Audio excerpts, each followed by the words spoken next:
Talofa everybody. This is Mani Malaiulu, and this is the Empowerment Show. This is the show where we bring you great people that are doing great work in their chosen profession. We get their wisdom, their knowledge, and any insight that they may have to share with us for our empowerment. And my guest today is Josiah Taulelei, currently working out of Resine Paints here locally in Nainai. Josiah, welcome to the show. Thanks, Mani. Welcome. Glad to be here. Yeah. It's good to have you, mate.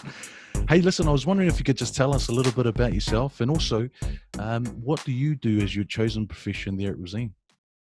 Yeah, absolutely. Look, my name's Josiah Taulelei. I work for Resine Paints as the planning and purchasing manager. I've been here for 5 years. I've got a team of 10, about 4 direct reports, and we're responsible for all the planning of manufacturing for both our solvent and waterborne site here in Nainai and also in Upper Hutt. So I've got a team of planners that plan production, and I couldn't even tell you how many SKUs or how many lines these guys plan, but it's a lot. Yeah. It's a fair bit on those guys' plate. But also look after the purchasing side of things or the procurement side of things as well for the role. So I also have a senior buyer that works for me up in Auckland.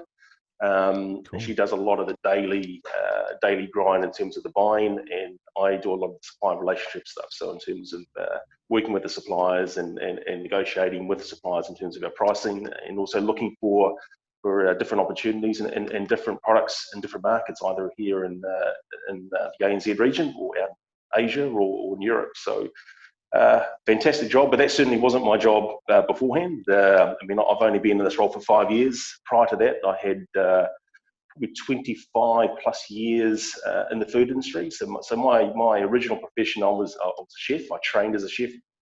Been in kitchens for a long time. I started in my first kitchen when I was 15 years old. I had my first job as a kitchen hand, and I worked through there. You know, when I was in college, I was working through school holidays and just working in various kitchens, and but it wasn't the field that I was originally going to go into. So I planned to get into business and into accountancy.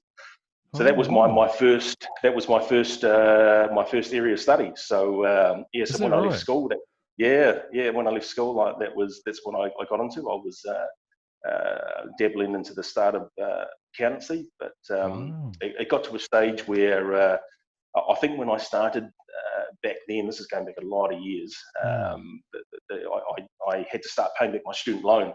And I remember getting a letter from IRD saying, hey, look, you need to start paying back your student loan. So I thought, look, I need to get back into work and work nights and weekends while I was studying. And I ended up going back into the kitchen. And it was an area, it was a place that I knew. And the food was, without me realising, food was always my passion. I think I just gravitated towards that kitchen environment. One, I understood it, I enjoyed it. I enjoyed the adrenaline of working in the kitchen. So I started working in the kitchen, and while I was studying, I was, at that stage, I was offered an apprenticeship. The people that I was working for, they could certainly see some value in what I was offering and what I brought to the kitchen. I wasn't initially keen on it to start off with, but then after a few discussions with various people, I decided to take that up and drop my studies in business and accountancy. And I started back in the kitchen, right back at the start again. And I worked as a kitchen hand, and then progressed into a commis cook, into a first line cook, into a sous chef, and then eventually into an executive chef, working both here and abroad. I've lost count of how many kitchens I've run. I don't know how many staff have worked for me over that period of time, but it's been an absolute blast working in the food industry. It's given me some really great insight in terms of dealing with people and in leading people, which has been fantastic. And I think I didn't realise how many skills you can get out of running kitchens in terms of leadership as well. So I enjoyed that, and it was probably a good 25 years doing that, working as a chef. But I think as you get older, and I was getting to that stage where I was approaching my 30s, early 30s, where I realised, look, it's probably time for me to start looking into a different career. I guess as a chef, I always considered it was a young man's job, a young person's job. And it's hard on your family life, when you're working nights and weekends and holidays, and you don't spend Christmas with your family because you're working when they're off as well. So I started to really rethink about where my career was heading when I was living and working in Australia. I still wanted to stay in food, but I couldn't stay in frontline cooking. So I started exploring different avenues in terms of where food could take me, and that took me into food manufacturing. So that's where I ended up getting into more of the management and leadership side of things. So I came back to New Zealand, and I started working with a very small food manufacturer in Wellington. At the time, this is going right back into 2002, coming back to New Zealand. And they sold me a dream of where they wanted to take this food manufacturing. And I won't mention who they are, but they're a very, very well-known food manufacturer here in Wellington. And it started with them. They had a dream, sold me the dream, and I could see that was a really good opportunity for me to stay within food, but also develop an interest of mine, which was leadership and management. So so that was my food, and then that took me onto into another larger organisation, and I worked for a large New Zealand or global food manufacturer, and that took me into a completely different sphere of management and leadership.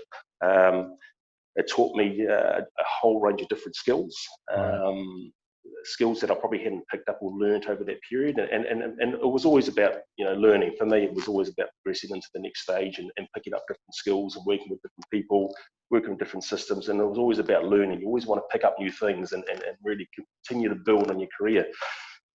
Which then led me into Resine Paints. Completely different. Yeah. And when you're talking about, I just want to come back a little bit. You're talking about the skills and learning the different skills and going to an area where it was perhaps a bit foreign to you. What were some of those skills that you knew you had to learn and probably had to learn pretty quickly? This is when I went into that large food manufacturer. Yeah. Well, look, it was dealing with I guess it was the corporate side of things. It was a large corporate organisation, and I guess it was learning that in the kitchen you could make decisions pretty much on the fly. You're under that pressure, just like that. The pressure's on.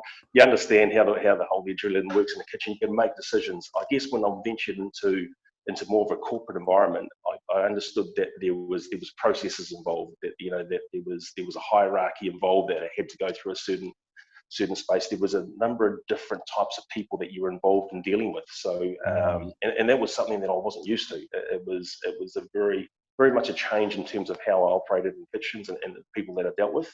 It was understanding how to talk and how to deal with the people on the ground level, but also you had to translate yourself to be able to sit in a boardroom and converse with different leaders in different segments of the business. And that was a huge wake-up call, really, for me. It was exciting, it was challenging, it was scary at first, really, in all honesty. And I think sitting in my first boardroom meeting, it was, you're sitting there amongst a group of people that come from various walks of lives, they've come from various countries, they've got different backgrounds. And you've got to sit there and hold your own. work with these guys. Hold your own, absolutely. Yeah. But me, mate, I love those challenges. Yes, and absolutely. you push yourself to be able to do that. And you've got the opportunities here. Certainly growing up. You sort of draw upon all those skills that you've learned as a youngster, not only in school but also in your family life, and you draw on those skills and experiences to help you deal with those situations. Awesome. And one thing I do know about you is you thrive on this fuel of trying to challenge yourself and learn more, as you've just alluded to. So what made you come over to Resine, from going from that kind of background, which is largely predominantly within the food industry, and then coming over to Resine? What was it about that transition that made you go, actually, this is another challenge that I want to take on? Well, absolutely. I mean, I think you're right. It's the challenge. I think after 25 years in food, it was. Someone mentioned to me when I was in the kitchen. He said, "The moment you think you know everything about food is the time you leave the kitchen." And that's something that always resonated with me. And I think I got to a stage in my career that, after working in kitchens and both not only food manufacturing, but also in the corporate arena, I realized that, hey, look, I know a lot about food, and there was an opportunity that came across my lap with Resine Paints, and it was scary. I had to make a decision. I remember talking to my wife about it, and talking amongst my family about that change. And look, it was as you do, it was as you do. yeah, as you do. You're gonna. It's a whole family thing. It's Absolutely. they support you through these decisions. So very supportive wife, and she said, look, absolutely, she knows what I'm like. There was a challenge there. I knew it was going right back to the beginning, and I think the thing that scared me the most really was I was going to be walking into an environment of people that knew I had no knowledge of the coatings or paint industry. I had no knowledge of the raw materials or the ingredients that we buy, and I was going into a senior leadership role. So those types of challenges, when you've got a bunch of people here that have been with the company for, some up to 20 years, some been close to 40 years, all eyes are on you, and there's pressure because they know there's a new boss coming in, and they know that I have no idea of the industry that I'm walking into. So that challenge alone scared me, but it also, I thought, I can do this, and that really was the ultimate decision. Was I can do this. I've done this in food. I wanted to do something different, and I took upon the challenge, and it was, like I said, it was scary, but I jumped in, head first, and here I am now. I'm still here 5 years later. 5 years later, still there. I suppose it's just a different kind of pressure, because I can imagine the chefing scene or the food scene, and as you mentioned before, you sort of thrived off the adrenaline, and it was sort of a young man's game, but that's what kept you going. And there's a lot of pressure there because people obviously want their food, and they want it in not just their food, but they want it in good quality and presented well. And then transitioning that pressure to where you are now, would that be fair to say? Yeah, absolutely. I mean, I guess the pressures I found here at Resine compared to food, I guess you make a mistake in food when in a restaurant. You're talking maybe $100, a couple of $100. You make a mistake. You make a mistake in my role. That's probably a couple of $100,000. Okay, there's the pressure right there. Yeah, I understand. There's the pressure there. Yeah, right. You get it wrong, it's financially it's pretty bad. So there's those types of pressures involved. So and you want to do a good job, in the role that you're in. So you thrive on those types of. Well, I certainly do thrive on those types of pressures, because you know that it builds character in you. You go through those hard times, those tough times, and these challenging times, and as long as you maintain your integrity, you've got the right people around you, they're supportive, you're supporting them, you make those right calls, the right decisions, and sometimes you don't always get it right, but you've just got to keep moving on. I don't think you dwell on those things, because I don't think in our whole working career everything that we do is going to be spot on. We've got to understand that we're not going to get it right all the time, but you just got to do your homework and mitigate your way all the way through. Yeah, and you're talking about decision making there, which is a huge part of leadership, Josiah. I wanted to ask you, you being in the position that you're in at the moment, what do you love about leadership, and what is it about leading a team that as you say, or as you allude to, that you thrive off? I think the ability to influence and empower others. I think that's what I love about leadership. You in the roles that you get, particularly if you're fortunate to get into a leadership role, you're a steward in that role, because there's people that have come before you, people going to come after you, and the people that are with you in your team, it's your responsibility to bring them up to a position where they can become leaders themselves. Sometimes some of them don't want to be. Certainly, if you identify those that want to become leaders, you want to take them under your wing and give them the right tools and give them the right training, because you want to empower them to make those calls. And I think what I love about leading teams is watching people that maybe that want to give it a go or want to become leaders, but are probably too fearful in terms of the reprimand that might come back from making wrong decisions. But I think as a leader, you need to empower them and give them the right tools and allow them to make those mistakes, and because that's the only way you really learn. as long as as long as that you do your homework and that you do some calculated risks in there, and give them that little nudge, that little push to say, hey, look, I think what you're thinking through is the right call. Let them make their decision, and if it's not the right decision, they'll learn from it. But I think you can't be to become a leader. You've got to push yourself forward, and understand you're not always going to get it right. I think if you hold back all the time, it's going to be difficult. So I love leading people and just watching people go from who they are and looking at the potential of who they can become, and then.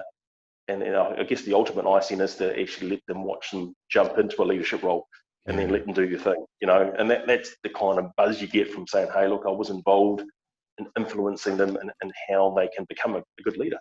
Yeah. It's so satisfying, isn't it? When you see the people that you've dealt with and you've had some sort of, as you say, influence, and you see them grow in a real positive, powerful way, and see more of that potential come out. It's just a satisfying feeling, and it's something that perhaps money can't really buy in many ways. It's like, wow, this is, it's really gratifying. Absolutely. I think having a positive impact on someone's life, I think it's priceless. It's hard to put money on that. Yeah, for sure. What's the biggest challenge that you've learned over your career, Josiah, whether it be within your 25 years within the food industry, or within the 5 years that you spent at Brett Resine and currently there? Is there a challenge that really sticks out for you that you've taken away and thought, far out, I've learned a lot from that? I think I would say probably the most recent one, and would go back to when I made that call, that decision to leave the food industry and come to Resine. Walking into these doors, I had a team initially of 3 that had been there for a long time, and I knew this was going to be a make or break for me. They knew that I had no experience in this industry, and so it was, the challenge really was to get those guys on side. And as a leader, I think it's, I've seen this quite often in different roles, where I've seen people come into roles as leaders, and they've got this thought process of, I know it all. This is how we do things. You do it my way. That's it. I think I've got a different approach. I knew that I came in with 0 experience, and I've always kind of had this approach when I've gone into different roles, particularly in leadership roles. Is the people that are here, that have been here for years, they know how to do things. And many times their voice isn't heard, or the way they want to do things is generally overlooked by perhaps the previous person that had been in that role, because their concept of, I'm the boss, this is the way we do things. I like to encompass the people around me and surround myself with the right people, and listen to what they have to say, because it works in a sense that when I came on board, of the 3 staff that I had, I spent a lot of time with them, just one-on-ones. Talking with them, spending time with them, getting to understand who they are, and then also understanding their frustrations. I knew that I needed those guys on my side to make this work, and that was probably my biggest challenge. I thought, if I came in here saying, hey guys, I've got 20 years leadership experience, I know how to run this thing, I don't think I'd be here by now. I think I probably would have lasted maybe 6 months and I would have gone. But I think, you got to understand that the people around you, they know how to do things. And if you encompass that and give them the right tools, and also empower them to actually let them make those decisions. And those people that have been right from the start, 2 people, I had 4 to start with. 1 had retired and 1 had moved on. The other 2 are still with me right now, and we continue to build. So, it was tough, and those guys know what they're doing here. And cool. I knew I had a challenge in my hands. So, to have them still here working for me, and they're both my senior people on my team. It's quite, I enjoy it. I'm glad they're still here. For me, it kind of shows, hey, I think they're pretty okay to keep those guys on. Yeah. It's quite often you can lose these people along the way. Yeah. You don't want that, do you? No. Josiah, what is the best piece of advice that you've been given that's helped you through your career? You mentioned one through the chefing industry, which was, as soon as you know a little bit more, or you think you know all about food, it's probably time for you to leave. Is there something else that somebody had given you that you thought, man, that really resonates with me? There's probably a couple. I can't remember who gave me this one. It might have been my father would give me a lot of advice. But success is your best revenge. That was the first piece of advice I was given. Your dad gave you that? I think it was my dad. I can't remember. I've had a lot of people being quite influential along my working career, but I guess that line there, success is your best revenge. I'll give you a little story about this, which I think of quite often, in the sense that it is, as I think about some of the decisions I make. You know, when I was studying accountancy, I recall the day that I remember going up to my head lecturer telling them that I was leaving the course, and I remember telling him that, and he said, you know, what are you going to do? You've only just started. You know, you can finish this off and get a great career in this. And he said, what are you going to do? And I said, look, I'm going to go become a cook, a chef. I remember the look in his eye and saying, you're going to give up this to become a chef? And I said, look, I really want to do this. And I could see the disappointment in his eye. I recall him looking at me and saying, look, I think you're making the wrong decision, but it's your decision. And if you want to leave the course, that's fine. I left the course and I went to study as a chef, and I qualified and did all my papers, and I worked in various restaurants. And the very first restaurant I was given to run, where I had a team of about 6 or 7 chefs, I'd been in the role for maybe 3 or 4 months, and there was a function that was booked. And we were doing this function, and I can't recall exactly what it was, but we're doing this function at the night. And at the end of the evening, the maitre d' comes in and says, hey, look, the host for tonight was absolutely blown away with what you guys had done. The food was fantastic. Service was great atmosphere. He really wants to thank you. And I remember walking out into the restaurant, and we had all the guests. There was probably about 70 to 100 guests. And the maitre d' took me straight over to the host to say thank you, and it was my lecturer. Oh, and, wow. I remember the look on his face. Seriously, the look on his face was priceless. He was blown away. Did he know it was you? No. You didn't know?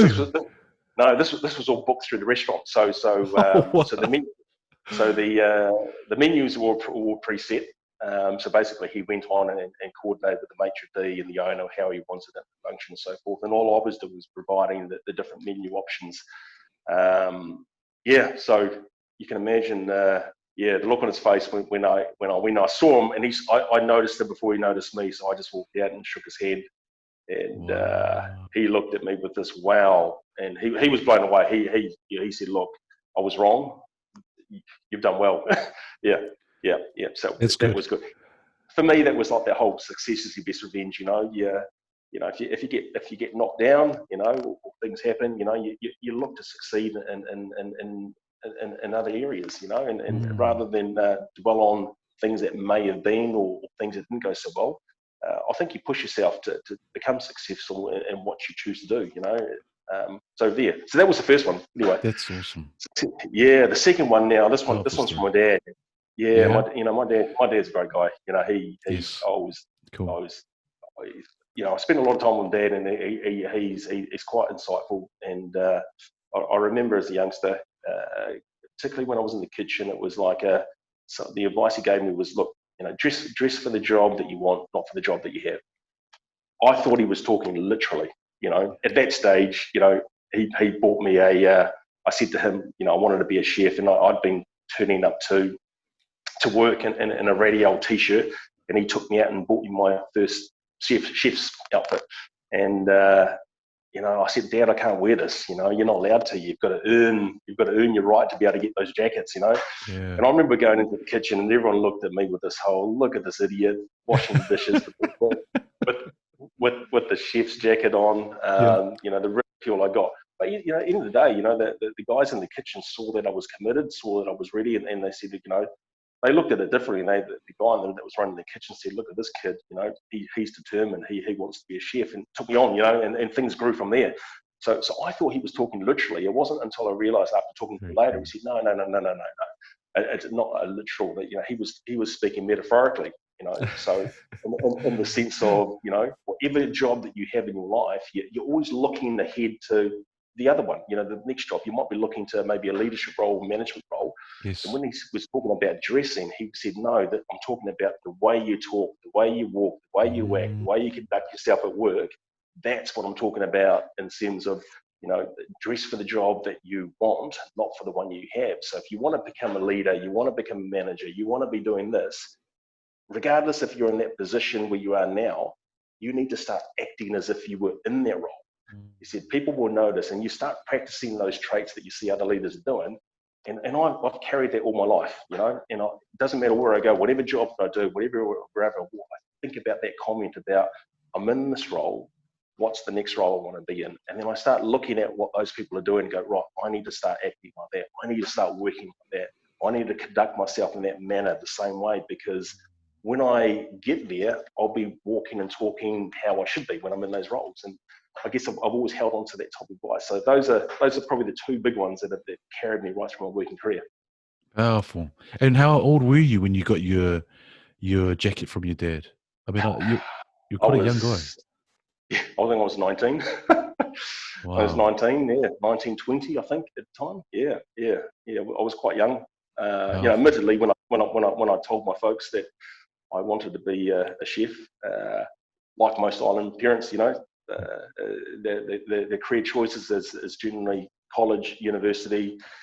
In uni, you probably want to be a lawyer, accountant, or a doctor. I wanted to be a chef. But my parents were really supportive.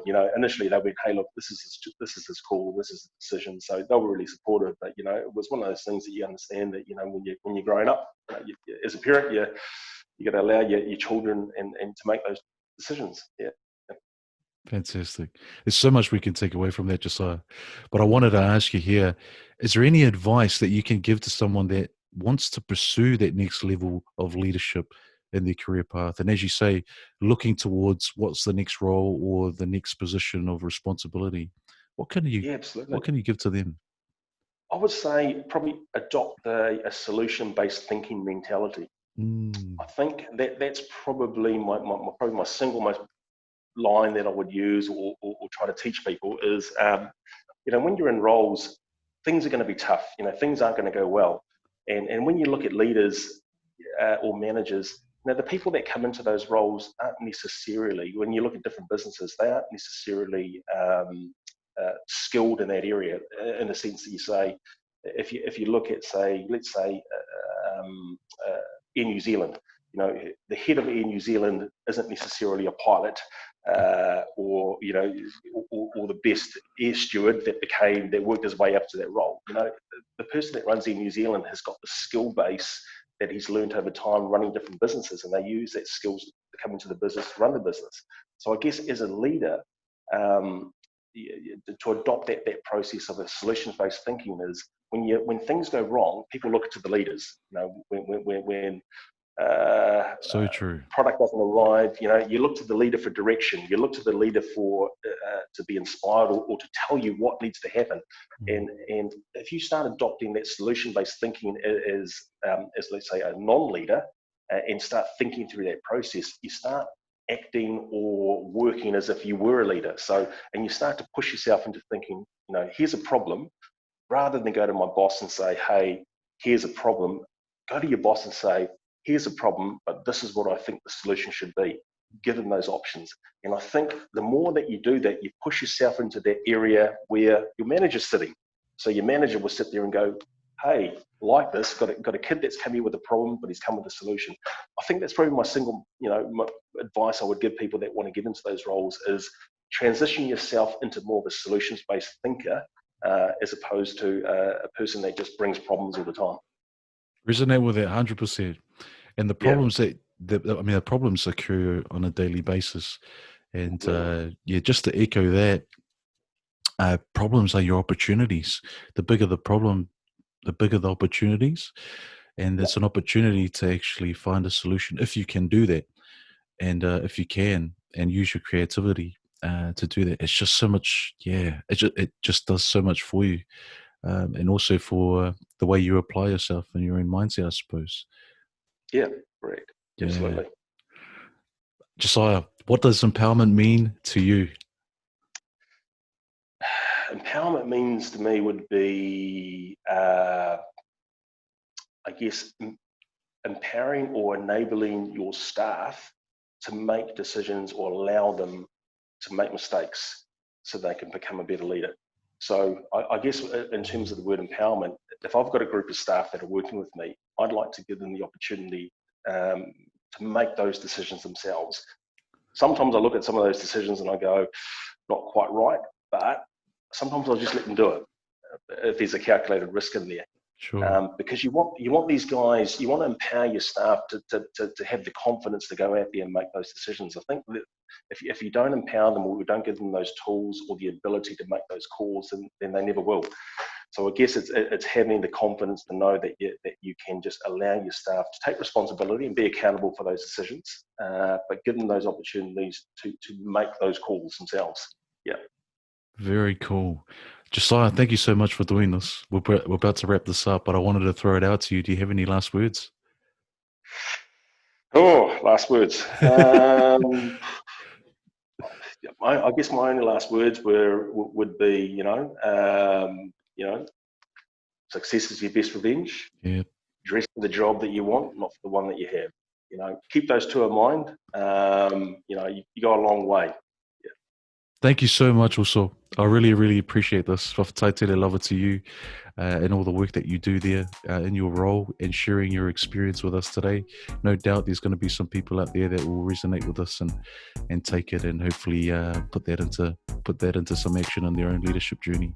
So I appreciate you. Enjoy our catch-ups. No doubt we'll catch up very shortly, hopefully soon. And all the best with your journey, mate. I appreciate it. Thanks, Barney. I really appreciate it. Whakataitele love everybody for tuning in. This is Mani Malaiulu and Josiah Taulelei on The Empowerment Show. Tōwha.